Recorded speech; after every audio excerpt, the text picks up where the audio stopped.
Hello, everyone. I'm your host, Kareem Mays, and welcome to the Essential Libertarian, giving you the tools you need for self-governance.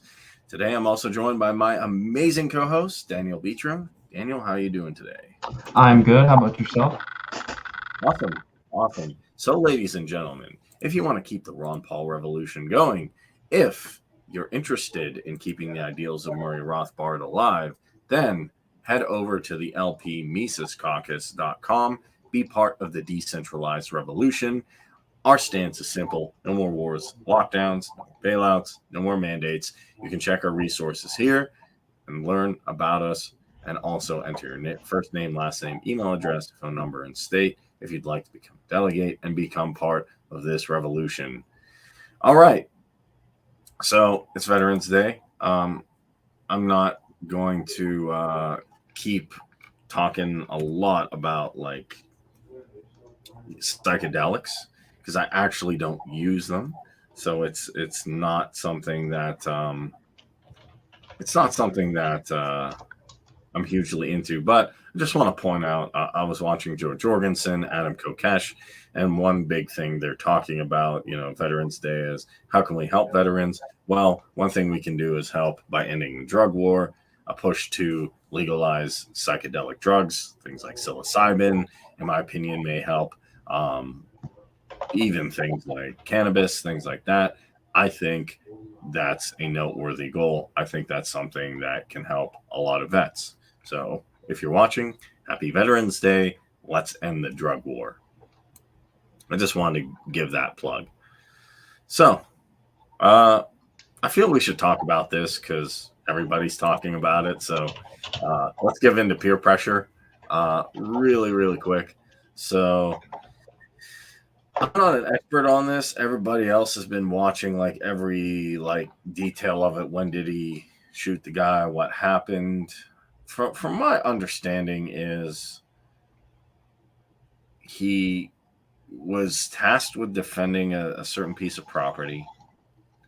He got to these riots. They're already starting because of somebody, mishandled by the monopoly on security we call police. People tried to assault him with a skateboard and shoot him, and he didn't fire back until they prompted him to. Now it looks, I'm seeing a lot of different stuff. A lot of people have different opinions about this. Okay, he's good. He shouldn't have done this. He should have said he crossed state lines. I think the only thing that, like you were saying, is a gun charge. I'm not really been.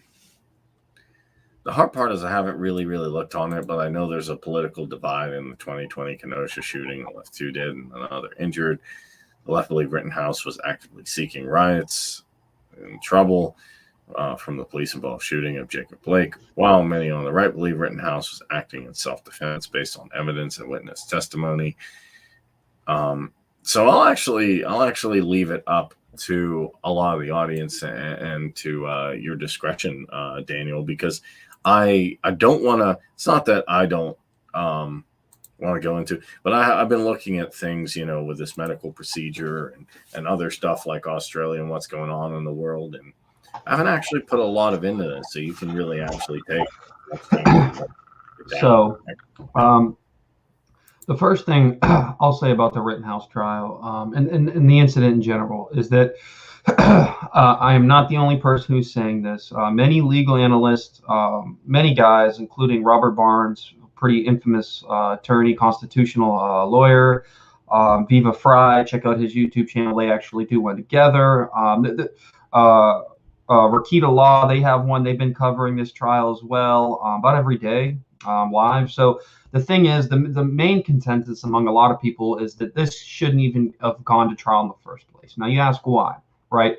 Why shouldn't have this gone to trial? What even happened here in the first place? Well, you have, I believe, August 2020, right? And for those of you who don't understand what was going on during this time, I'm going to break it down a little bit, not get too complex. But throughout the summer, there was a spree of riots. Some more violent than others. Total in total, the riots caused over $2 billion in property damage. They were not purely singular to Kenosha. They were New York, Chicago, Wisconsin, Virginia. In fact, in Virginia Beach, there was small businesses where their windows were broken out, and there was a lot of rioting. And this was propagated mainly by the George Floyd incident, but also I'm not going to go into deep into it, but also because of the fact that people were locked down for a while. I think that had a large part to do with it as well. But let's just go ahead and say that a large portion of these riots were caused by the George Floyd incident. I don't want to break all that down. We'd be talking forever. But so you have Wisconsin. You had areas that were turned into autonomous zones in multiple places, including Minneapolis, where people would hold off blocks, basically a small anarchic state, although I wouldn't even use that, a chaos in the general sense. Just people just said, I'm going to create my own area without any sort of idea, plan, systematic operations of how they were going to do it. So of course it was chaos. Of course it was dumb. Of course it ended abruptly, and people died and people lost their lives. Lots of things were caught on fire. And then you take this incident in August, understanding that whole political scene in Wisconsin, there was buildings being burned down. There were protesters stopping traffic. And then on this, I believe it was later in the day in August, there were people putting graffiti on walls, and there was a group of Antifa/BLM, and also I will give what's his name, Rosenbaum, the credit. He's not really Antifa. He was just simply a guy who just got out of jail. He was not he was not ideological. He literally just got out of jail the same day this incident happened. There were people trying to set aflame a dumpster and push it actively into a gas station. Didn't happen. But you had this guy, Kyle Rittenhouse, who was out earlier that day and before this day, trying to sort of erase graffiti, trying to help keep the area more safe, because cops were refusing to make arrests. Cops were refusing to put people in jail. Prosecutors were letting people out. There was a sort of no bail policy being implemented around the same area. So you had this 17-year-old who came into this incident, and he was trying to stop these rioters/protests, some Antifa, some not, from sort of pushing this thing into the gas station. Although whether they were going to do that, that's sort of up for debate. The point is there was a lot of rioting going on, a lot of chaos, a lot of violence, and then you had Rosenbaum, who sort of approached him, right, with a skateboard, I believe, and then he shot him. I'm not aware how many times he shot him. He died, and then you had Gage Grosskreutz, who was an active member of Antifa, I would say. He's publicly stated, that he's for the revolution, and he after this incident happened, he said that the only thing he regretted was not unloading the clip into him. But on the incident of the day, he basically charged Kyle Rittenhouse with a Glock. I'm not going to say the exact name of the Glock, but it was a Glock. I know that much. And he had his Glock pointed at Kyle Rittenhouse because he had just sort of walked into the scene, not understanding what was going on, grabbed his gun, walked towards Kyle, pointed at Kyle. And then as soon as he pointed his loaded, with a bullet in the chamber, Glock at Kyle unloaded, I believe, 6 shots into him in under, I believe it was a quarter of a second, the expert said. So unloaded 6 shots in under a second for sure. You can get the specifics from the trial. It's all public data right now.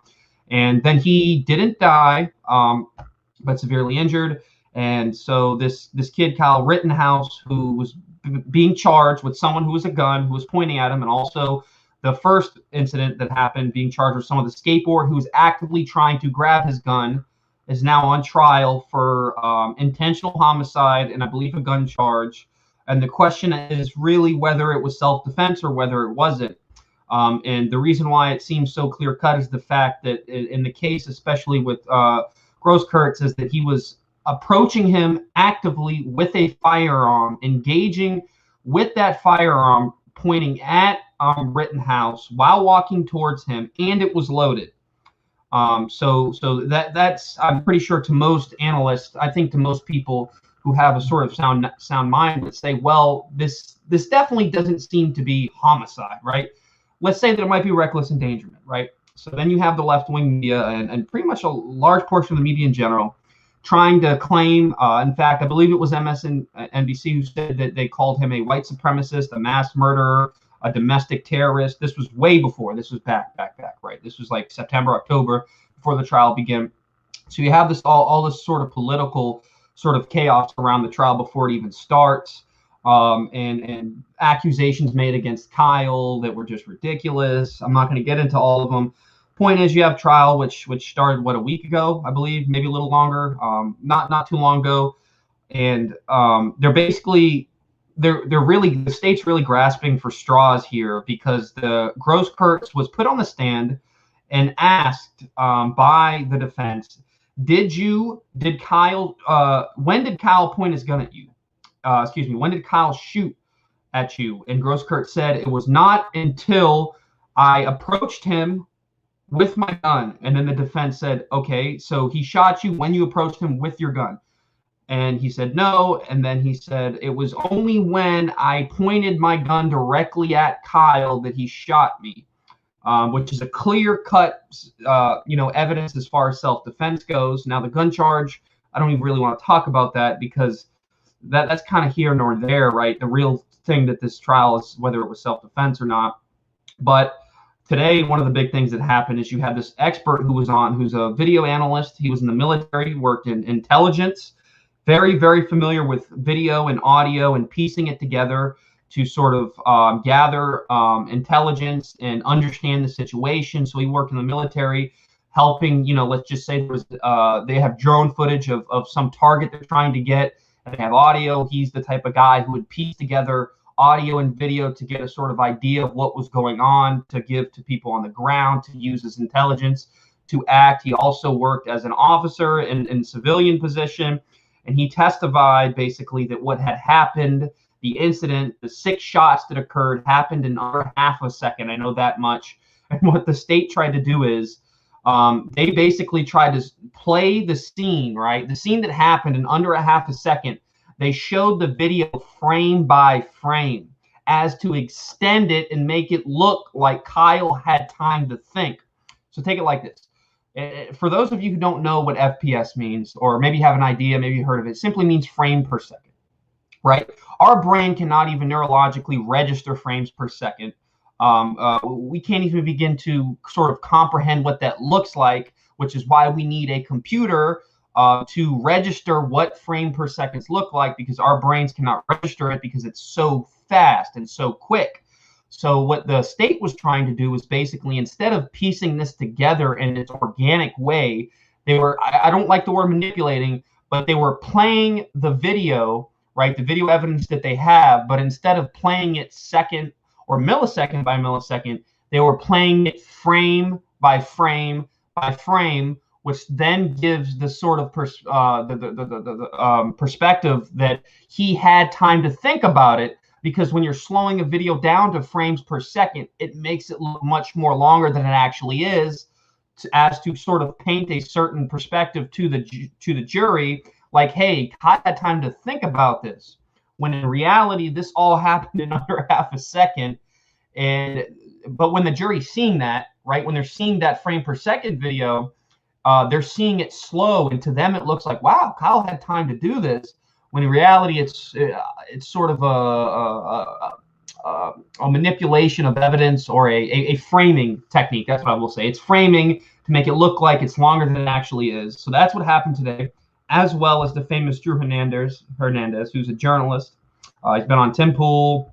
I believe he's been on You Are Here, which is a podcast with Sidney Watson and what's his name there.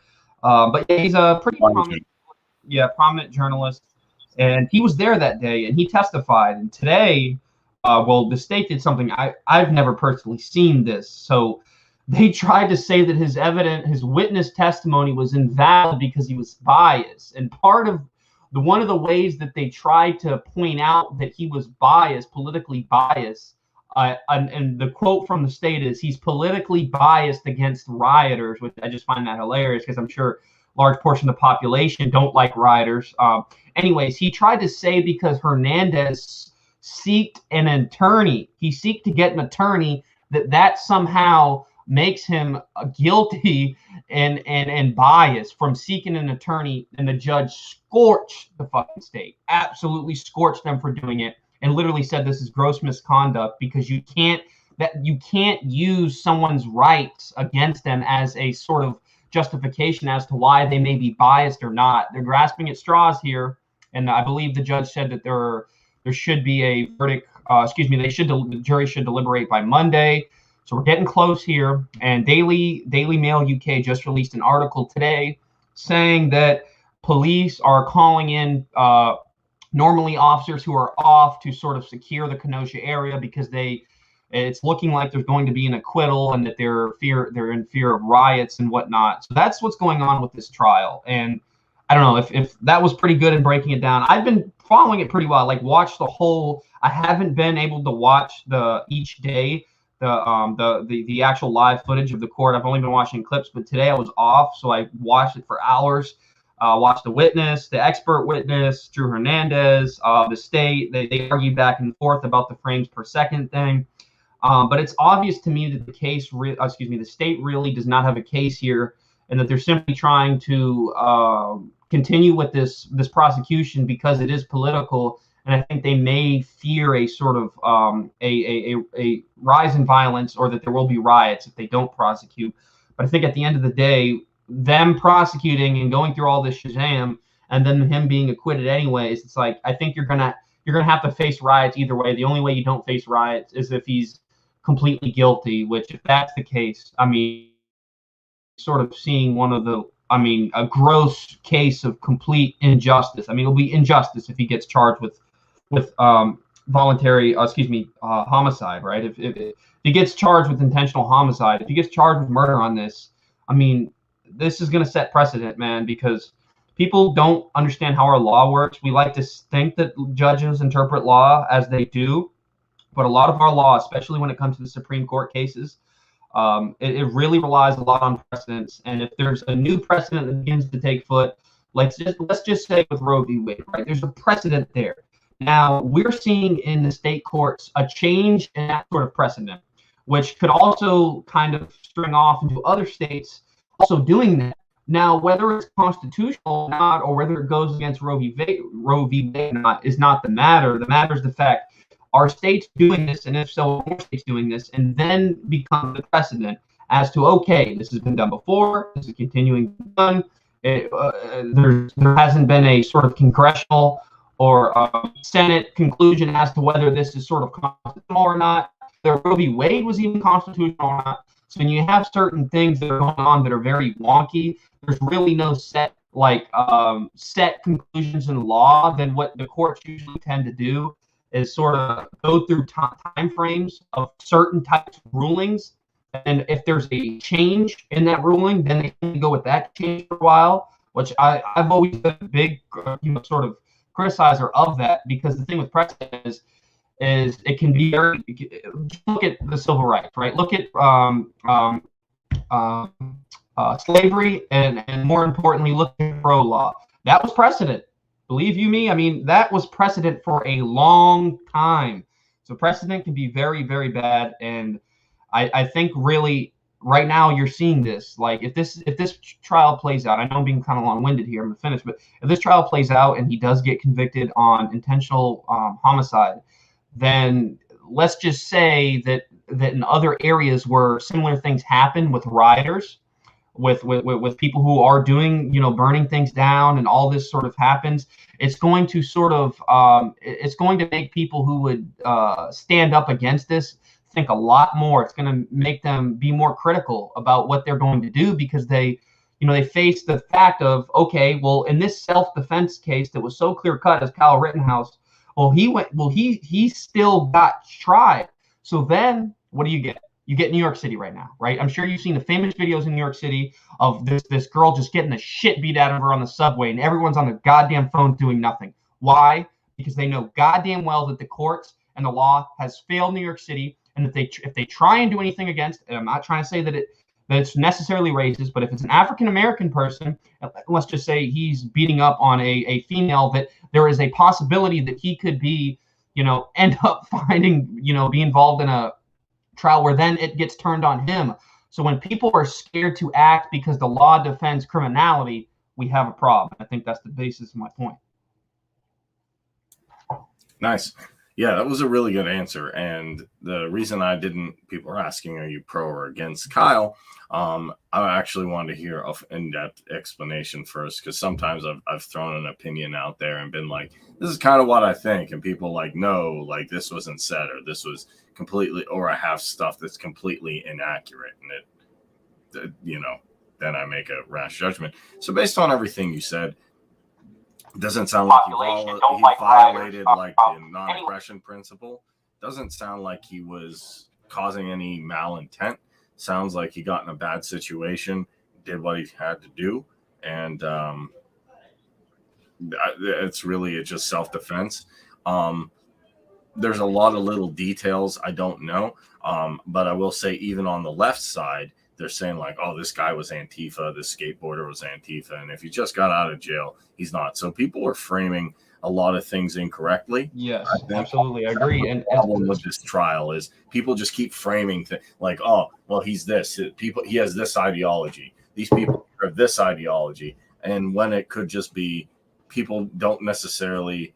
Maybe definitely people who were there had ideologies. I'm not saying there's nobody there without any left-wing or right-wing ideologies. I'm sure there is, but I don't think people involved in here had real strong ideologies. That's what I want to point out. And I just say, hey, look, if he didn't violate the non-aggression principle, I agree with what he did. Doesn't sound like he did. If he did, then I would take into question what else I haven't been told or what else I don't know. And that's kind of my opinion. I'm not going to give you a super strong opinion because I hadn't watched a trial like a lot of folks said.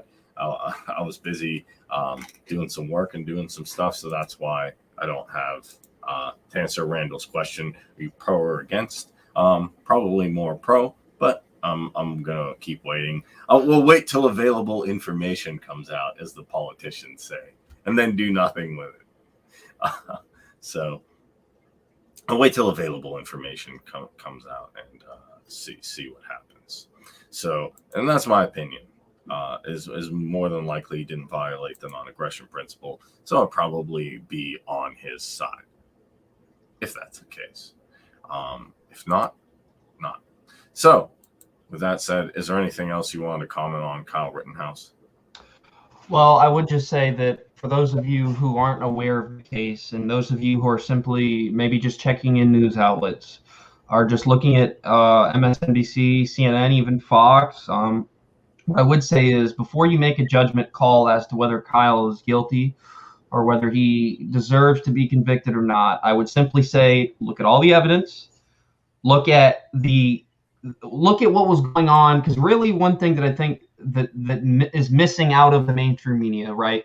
Why is our culture the way it is? What is fundamentally wrong where one side of the ideological idol is saying that this guy is obviously should not be charged with self-defense, and why is the other saying he's a white supremacist sort of domestic terrorist and then he murdered someone, right? Why is there this divide? Well, I think there's one and two reasons. One of the biggest reasons why I think we are where we are today is the inability to recognize context when it matters most, right? Because if you take anybody's words out of context, you can paint them any way you want, right?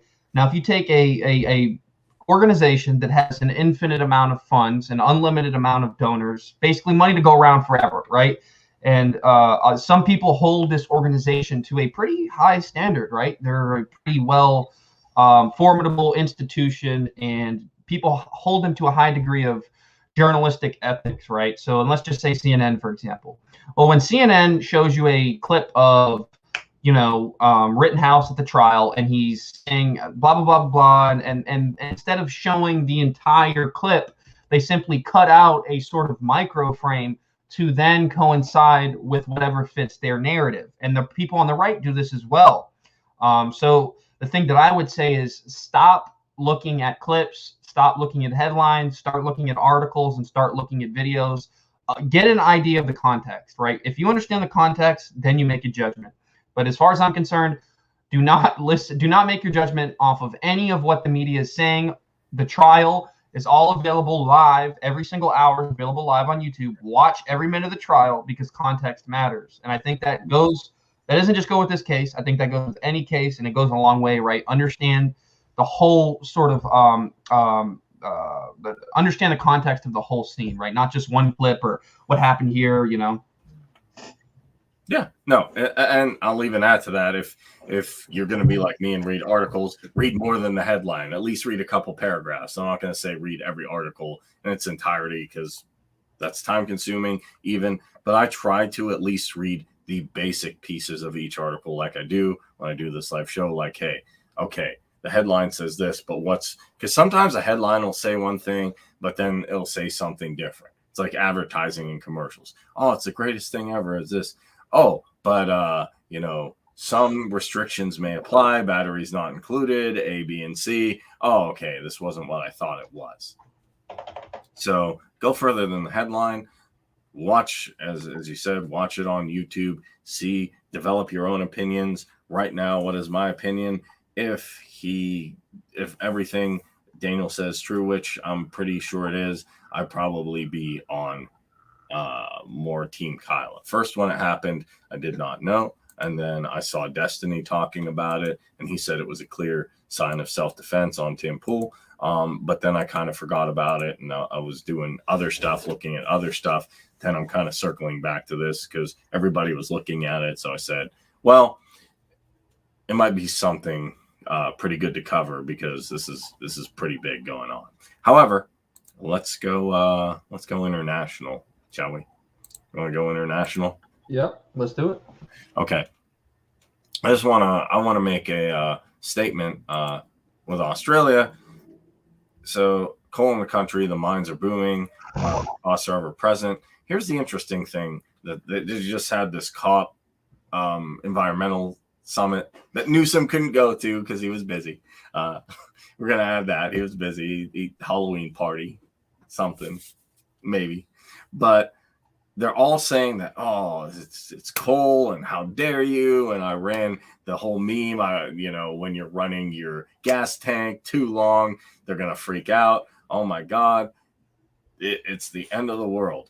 Interestingly enough, I was looking at this thing because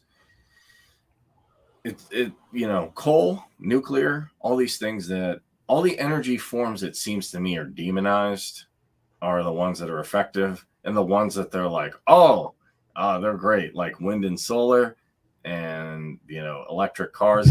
I think Tesla is a cool concept. Don't get me wrong. Lithium does cause a lot of problems when it's mined. So 10,000 miles from the conference room of Glasgow, Scotland. Now you're thinking Australia, the world's second biggest coal exporter, shows there's little sign of changing course. So even in 2021, coal is still a huge thing as governments wrestle on how to rein in climate change, which they're not really. They're taxing you and saying that.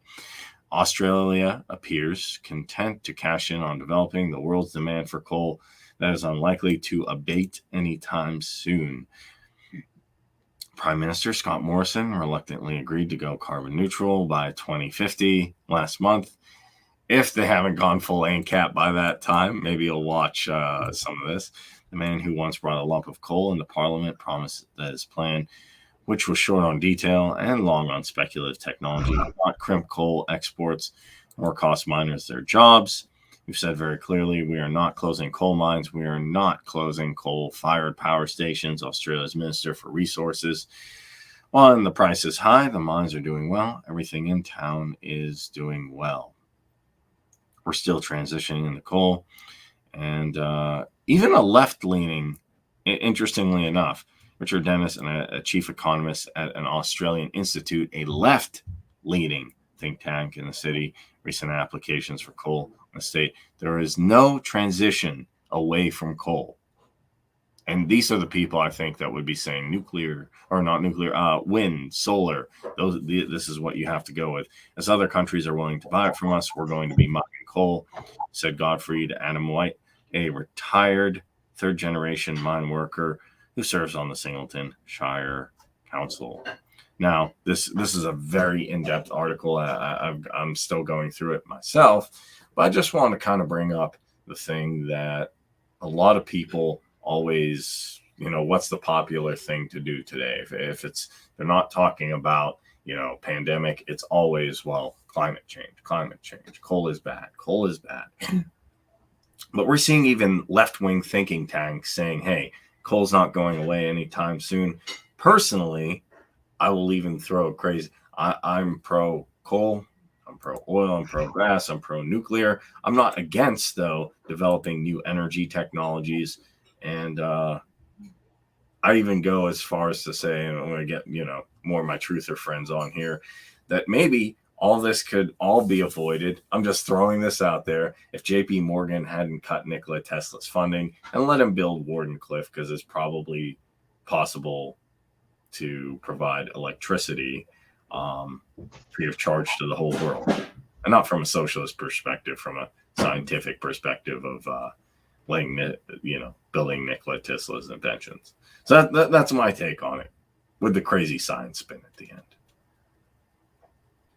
Yeah, I think for me, the thing with energy is that it's necessary for life to sustain itself, and it always has been, right? And we know the higher the energy production, the better society is doing, and more importantly, the more civilized the society is, right? So if energy kind of coincides with civility in societies, then the sort of decrease, or you could even say the intentional suppression of certain kind of energies for the sort of implementation of new energies which are not as effective. Well, what is that going to do? If there's this sort of pattern, this trend that's been going on for a long time, well, either wind has to get a lot more efficient, and we have to start doing a lot more, as you said, nuclear sort of power and salt reactors and all these, and graphene and certain things like this. But I don't really see that in the sort of the discussion. In fact, there was this article I read a while ago, not like when I say what, like 2 days ago, about Bill Gates and nuclear energy. And it was all these basic, it was so weird to read because it was so peculiar, but Bill Gates is working on basically developing a smaller, more portable reactor that would cost a little less and would be more sort of efficient, less big. And there were people who were saying this is, not efficient, not likely, and the fact that we should focus on wind. And I'm like, okay, I'm pro Bill Gates on this one. I think nuclear energy might be a good way to, if you really do want to lower carbon, but forget the carbon. If you want to provide sufficient energy, because okay, so there's these two perspectives, right? There's the world is going into a Armageddon, and we need to change the way we produce our energy. We need to change the mechanisms by which we run the world. And then there's the Elon element, which most people kind of get confused with the other one, which is we have a finite amount of resources. Let's focus on making other resources which aren't finite more efficient. So they're two different ones, right? One is the world may not be going in, the world may go into an Armageddon, but it may not. There's not a lot of evidence supporting it, especially not in the next 200 years. But the fact that we have finite resources and that year over year we're running those resources more thin, but in the span of things, it may not sound thin because we're talking centuries here. It's hard to grasp. Well, that's not, well, guess what? Eventually one generation will be without certain resources, right? As has generations before, just as animals will go extinct, right? The question is, do you want to invest in these energies such as hydrogen fuel cells, such as nuclear, such as salt reactors, such as graphene, because you think that the world is going to end at a certain time because of climate change, or because we have a finite amount of resources, and it would be best to try and early on sort of get ahead of the curve on that? And I would say, well, it is best to probably, get your energy, be prepared for the worst, right? Be prepared for the worst, right? But also do not let governments implement tyrannical policies in the name of climate change, right? Because if the problem is if the cure is worse than the actual problem or the disease itself, then there's an issue there. And I think that with climate change, okay, there's an Armageddon, and climate change is disastrous. We have to do something about it. But what if what we're doing about it right now is far more worse than what climate change will ever cause in the very far future? Yeah. And there we go. And that's where I'm at on that. It's like, okay, I think that we are definitely affecting our environment. I just don't think that we're affecting it to a degree that some other scientists hypothesize we're affecting it.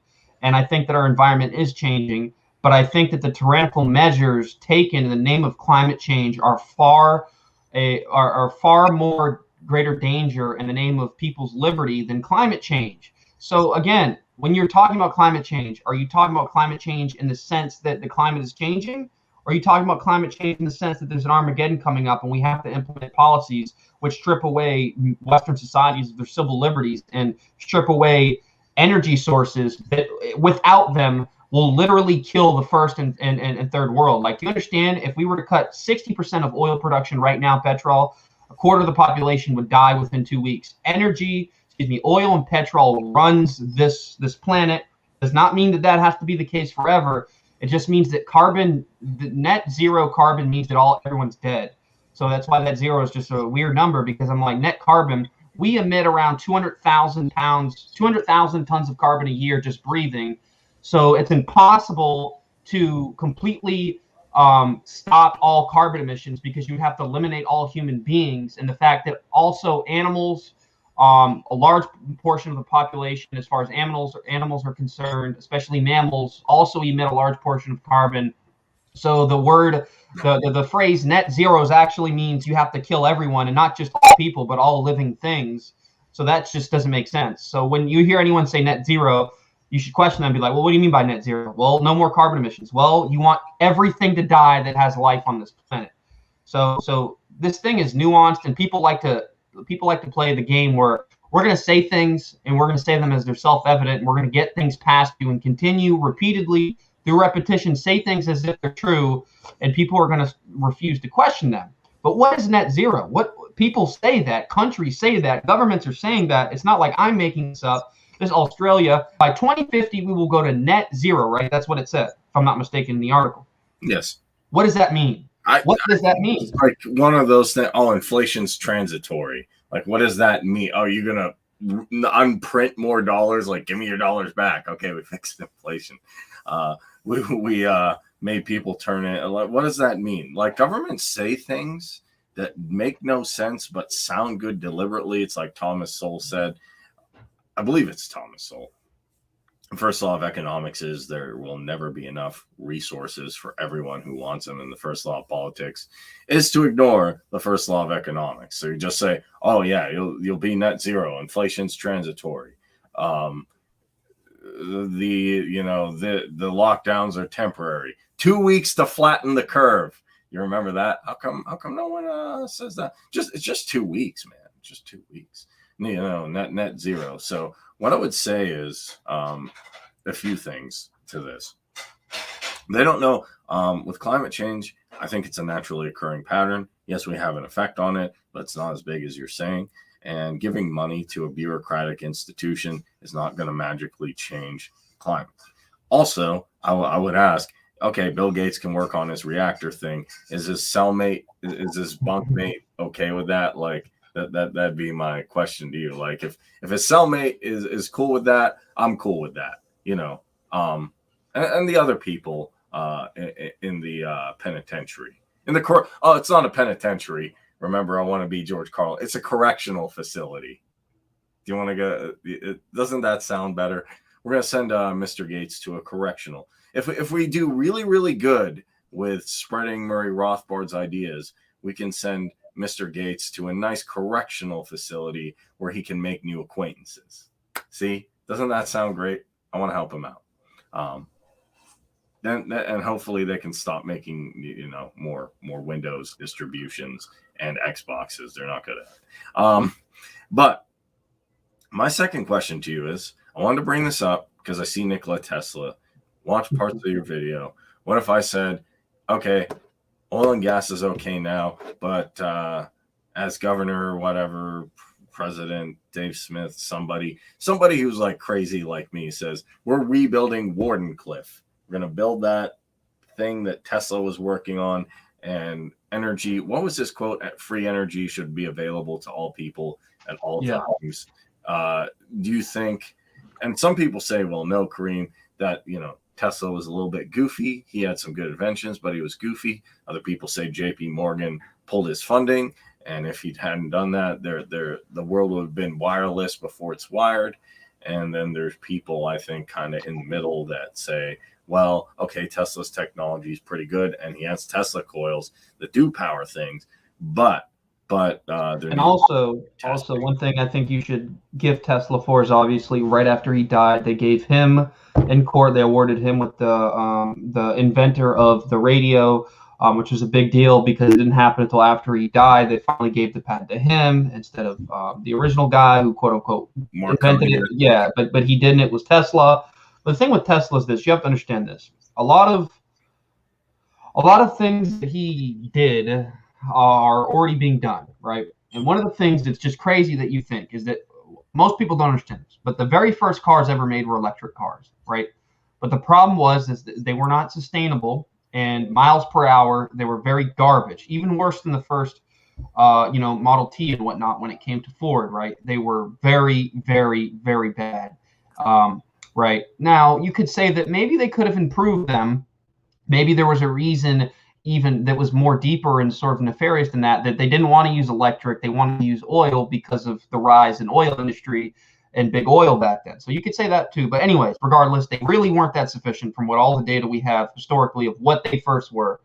And then they switched over to gas-powered cars, which seemed to be more efficient, blah, blah, blah. You had this guy named Nikola Tesla who had a lot of crazy inventions, had a lot of crazy ideas. But one of his greatest ideas was the induction motor, which is why Tesla, which is a company owned by Elon Musk, although he did not come up with that name, but it was named after that, right? Because he came up with the first real induction motor, which didn't really start being used on a global scale until like 80 years later, which is crazy. But the Wardenclyffe Tower is one of those things that I see a lot of people talking about, are like, oh, what is this free power? Well, from everything we've seen, the documents, what's left, the Wardenclyffe Tower was essentially one of the first sort of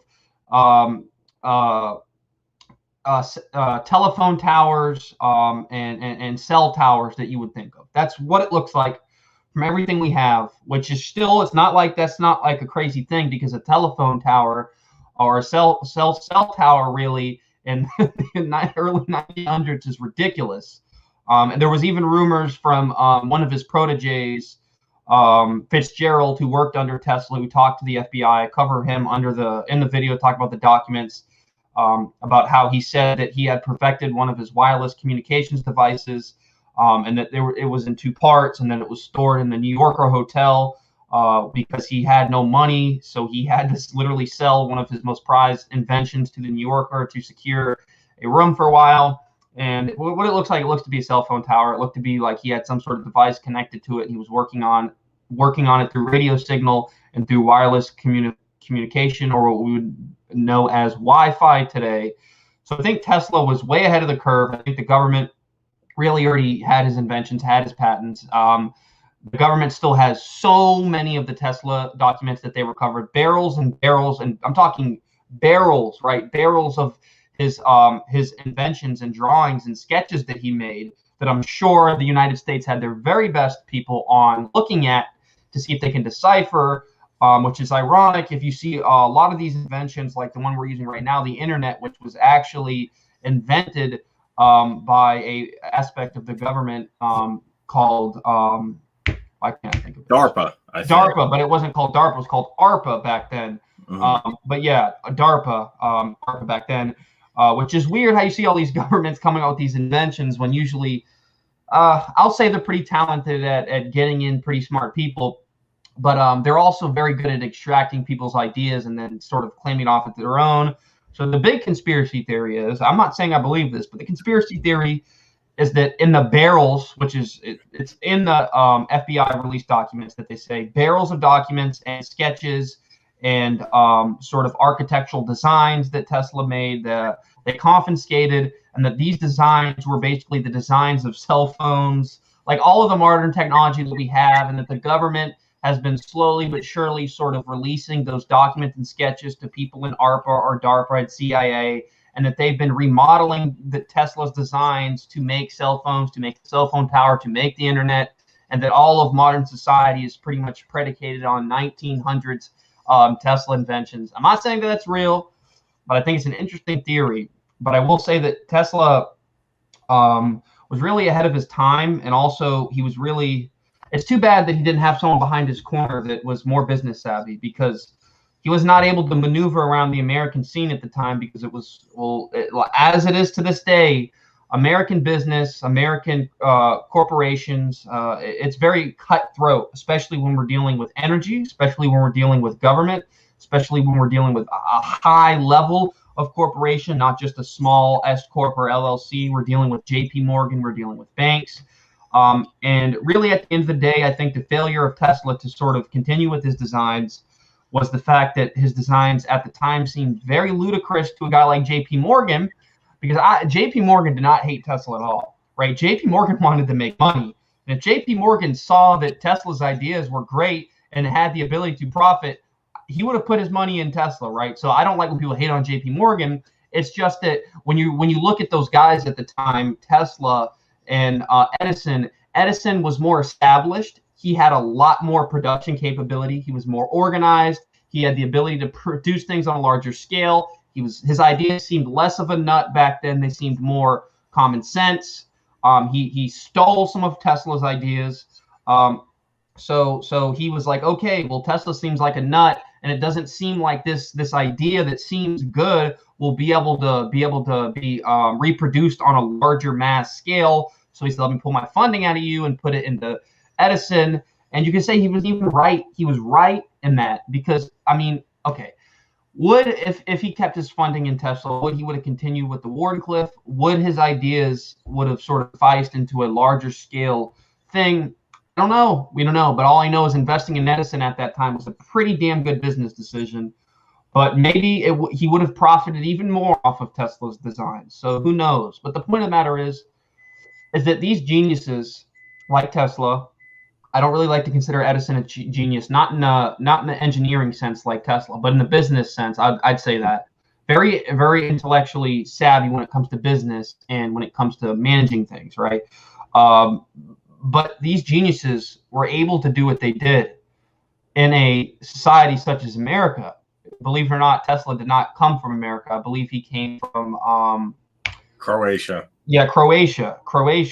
So these people back in the early 19th centuries, 20th century, later on, came to America because it was a place where they could substantiate their ideas. They could accomplish their goals. They could use their intellect to actually manifest it in real things because of freedom, because of liberty.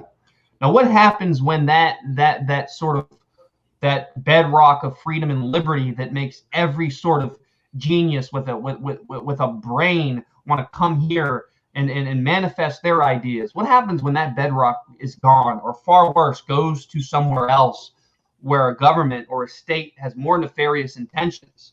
Well, you got a problem on our hands, which is one thing that I'm worried about, because I don't know if Tesla would be allowed to do what he did then right now in society. I don't know if he would be able to make it right now, like even to the degree he did back then, which scares me, because it's like we need these guys like Tesla, right? Elon Musk. You can hate him all you want, but would you want Elon Musk, in the Chinese communist regime? You could say, oh, we don't want war, you're anti-war in this, but when it comes down to it, do you want Elon Musk? Like, would you want Einstein to be on the side of the Nazis? There's a reason why he wasn't.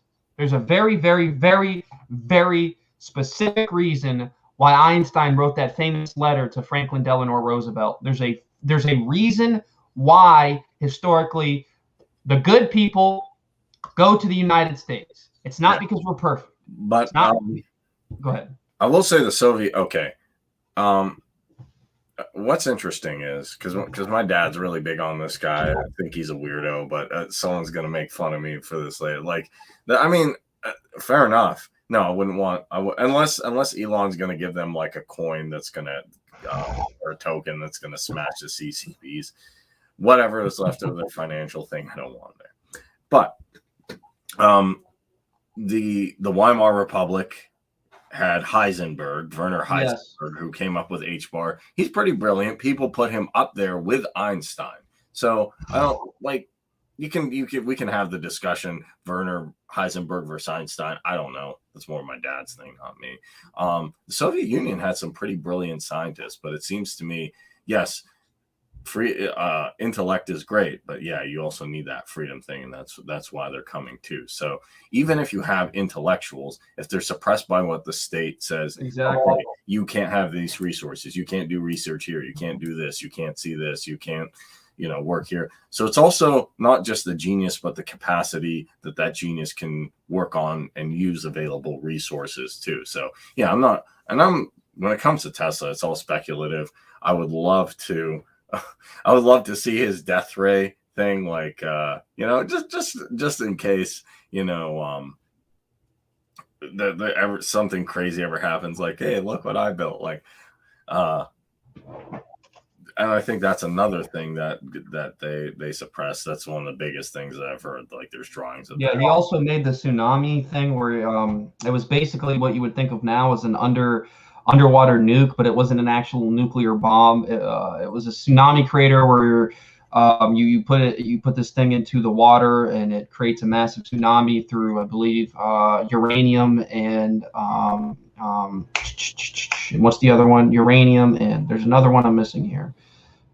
Plutonium reaction. Yeah, so this guy was way ahead of the curve. I mean, I could talk about Tesla all day, like all freaking day.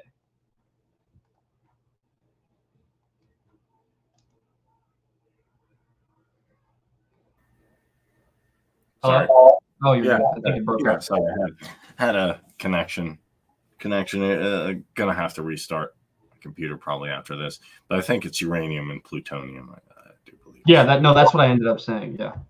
Yeah, and if you want to, just a last note on energy, if you want to get graphene, I can do it. You just have to invite a guy named Ian at Ian Crossland, and he'll give you. He probably has graphene. Like, I've stocks here. Check it out. I have drones. I'm breaking them down for graphene. Check it out. So speaking of interesting things that the government takes ideas and messes up on them and makes the problem worse, let's talk about one of the biggest stocks that the government owns and see what they're saying. So I don't know. Would you consider yourself a criminal if you said you didn't want to take a specific medical procedure? I don't think I would. But the Pfizer CEO, his name's Albert Bourla, I believe, and I think it's rumored that he was the one behind, like, the creation of this and that and the other. But he's the CEO of Pfizer, and he said people who spread misinformation. Now, they always say misinformation, but they don't explain what misinformation is. Now, they say, oh, it's evidence, information that's incorrect, but correct to who? Based on what? Is misinformation I post a scientific article that contradicts what you say? Is it misinformation that I'm looking at something and I say, here's a source? What is? They never define misinformation. So to me, they use misinformation as a blanket statement to say anything that contradicts my narrative is misinformation. And that's why I say I can agree that, yes, it's an information war. So he said, if you spread misinformation about this medical procedure, you're a criminal. Now, the CNBC article said this is not entirely accurate. Bourla actually said there was a group of people out there who were afraid of this procedure. They were upset. They was trying to get mandate, and he called this group very good people, decent people. But he stated that some secret group that the CIA and FBI warned him about alphabet boys are out there with some possible foreign country behind them that was made up of professionals, as he claimed, deliberately spreading false information about his product. Oh, this is weird to me. He's obviously trying to repair his public image and not blame the percentage of the public who refused to take this medical procedure, but insinuate that they've been manipulated by this secret group that never named names. It's the Russia hoax. Russia rigged the election. It's this, it's that, it's the other. It's a secret group. Yes, I want to know this secret group. Where are they hiding? Are they hiding like in a basement there with ninja suits on? And they come out and, oh, I got hit by misinformation. Of course, such a group does not exist. The misinformation has been published and about this procedure, and their control over health agencies like the CDC and the FDA and the NHS in the UK is very evident. If you look, you can see there's a lot of people who worked for a lot of pharmaceutical companies like Pfizer, and then they go to the FDA. Much how there's a lot of people who work in finance, Goldman Sachs, and come to the Treasury Department. And the same thing with the military industrial complex. Lloyd Austin, we did a show on. Oh, he was a general. He worked his way up. And then all of a sudden he's with Raytheon. Now he's defense secretary. Seems, very convenient. But for those who didn't take time and look at the 55-minute interview, you probably missed something even more explosive that Borla said. Besides blaming some secret group for spreading fake news, Frederick Kemp asked him what other products was Pfizer working on that incorporated mRNA technology, since, in his view, mRNA, this procedure, has been very successful. In his reply, Borla mentioned future cancer drugs, but then also stated that mRNA could be used with people who are born with a mistake in their DNA, and that mRNA could cure such people. He also clearly refers to mRNA as gene editing. So I don't think he realized what he said. This is on Health Impact News. Frederick Kemp asked the issue of conspiracy theories, misinformation. Borla, take note of how he seemed to slip up his question.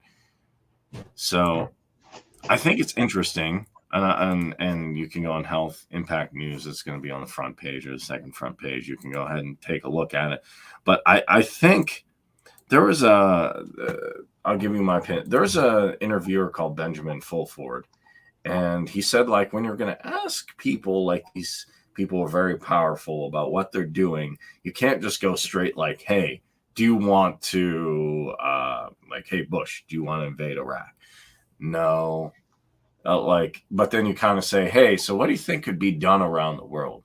Well, there's oppressive regimes in the Middle East. There are. Yeah, my dad was working on them. We could have some collaboration with the local forces there. So what would you say you'd want to do? Well, Saddam Hussein is this. Would we get rid of him? Not necessarily, but we could find a better replacement for him to get democracy. We want to bring democracy to Iraq, you see. Oh, no war? No. So to me, it's kind of like the same thing with this. They questioned him. He said there's a secret group. There isn't a secret group. It's to me, it feels like the Russia hoax thing again, but it's worse now because now he can't even name anything. It's just some people out there, some phantom or banshee that's on the internet giving out wrong information, but it doesn't say what the wrong information really is. And then on top of that, he said, what else could you do? And he literally, a lot of people said, a lot of people made the claim that, well, that it's this and that, but that they don't want to, these people like Bill Gates and Borla, they don't want to mess with your genes. But he's saying, well, we could cure people who have potential birth defects with his products, even though they haven't really, in my opinion, worked, and they paid the large criminal fine in history. You can find all this stuff, but I think it's interesting that he slipped up. Yeah, I think he slipped up pretty big, or maybe he intentionally said it. I don't know. This is the last thing I want to discuss. So what do you think about what he said? I'll be quick Fair. on this because I've already talked about this guy already and his relations to Bill Gates and the Bill and Melinda Gates Foundation and his possible intentions. But I think if there's video evidence, I'd like to watch that and see, because I can tell more by how he's saying if there's a video of it. I don't know if this is just taken out of something, some sort of source that said he said it. If there's no video of it, it's gonna be really hard to tell. But I will say that he probably didn't slip up, or in the sense that uh, maybe he slipped up in the sense that he said it when he didn't mean to be as brazen about it, or he didn't realize how it would come off, right? Because the idea that mRNA technology doesn't mess with RNA or DNA is it's like implicitly contained in the name. Does that mean that it's necessarily an evil thing? No, it doesn't mean that it's an evil thing at all. I think gene editing therapy, aside from the ethical sort of questions raised about it, has the possibility to do a lot of things. But as soon as you started saying that, oh, this starts messing with your genes, whether that be good or bad, it's, oh, no. It's like, this is what happens when you have a reactionary culture, that when people start making questions, they immediately say, no, it's not that. And then there's this narrative of, oh, that it's that. And then you have this guy saying it is. I mean, it's obviously, interacts with your gene, interacts with the spike protein, interacts with your RNA to tell your messenger to stop producing spike protein. So yes, I don't know if it was a slip up, but it's like saying, does DNA have to do with your DNA or RNA? I mean, it's just a dumb thing, and you don't need to look at the CEO of Pfizer, do some research on mRNA. And it's fairly new technology, like fairly new in the sense is not more than 2 decades old. So the research is out there, the studies out there. Like, I could go on all day about the vaccine. Let's just say I've done some digging into the patents of vaccine, and one of the most peculiar things, and I'll end on this note, so for the viewers listening, you can do some digging and questioning. But one thing that I found weird is that the COVID-19 mRNA vaccine was patented January 20th, 2020. January 20th, 2020. The vaccine that has been used, or the patent that has been used in all of these major corporations' vaccine, the patent that they've used for the mRNA technology was made on January 20th, 2021, very, very, very, very early in the COVID thing. There was no talk about vaccines. There was no talk about this.